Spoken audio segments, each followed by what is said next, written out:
Trapped in simulacra and simulation, unearned wisdom. The simulacrum is never that which conceals the truth. It is the truth which conceals that there is none. The simulacrum is true. Ecclesiastes.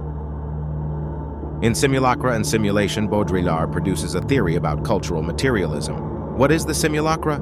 First, simulacra is simply the plural of simulation. Simulacra is whatever replaces reality with its representation. Baudrillard isn't critical of simulacra per se, but instead of how they seem to replace the underlying reality when repeated too much. In the beginning of the book, he cites a fable by Bourges. Cartographers of the empire draw up a map so detailed that it ends up exactly covering the territory. But where, with the decline of the empire, this map becomes frayed and finally ruined, a few shreds still discernible in the deserts, the metaphysical beauty of this ruined abstraction, bearing witness to an imperial pride and rotting like a carcass, returning to the substance of the soil, rather as an aging double ends up being confused with the real thing. This fable would then have come full circle for us, and now has nothing but the discrete charm of second-order simulacra. In other words, maps aren't the problem, but maps slowly replacing the territory they were meant to represent is. Disneyland is an example of simulacra that masks the unreality of society. Disneyland is a perfect model of all the entangled orders of simulation.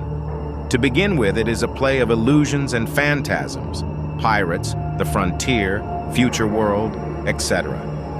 This imaginary world is supposed to be what makes the operation successful. But what draws the crowds is undoubtedly much more the social microcosm, the miniaturized and religious reveling in real America in its delights and drawbacks. You park outside, queue up inside, and are totally abandoned at the exit. Simulacra and Simulation, Baudrillard. In addition to Disneyland, psychosomatic illness is another example of how a representation of the real replaces the real. You stress about having an illness, the stress itself makes you ill. Thus, the reality is that you are now ill. Plato also thought that people were fooled into mistaking simulations of reality for reality itself, the allegory of the cave. Baudrillard goes further and says that reality itself has been lost. It has been replaced by hyper-reality. The Matrix suggests that behind the simulation is a reality. This is more like Plato's idea, not Baudrillard, which is why the latter had a lot of criticism for the movie and refused to consult on its sequels. In The Matrix, Neo was clearly able to distinguish between the simulation and reality. Baudrillard rejects the existence of primary reality, or at least he rejects that we can know the difference between primary reality and simulacra anymore.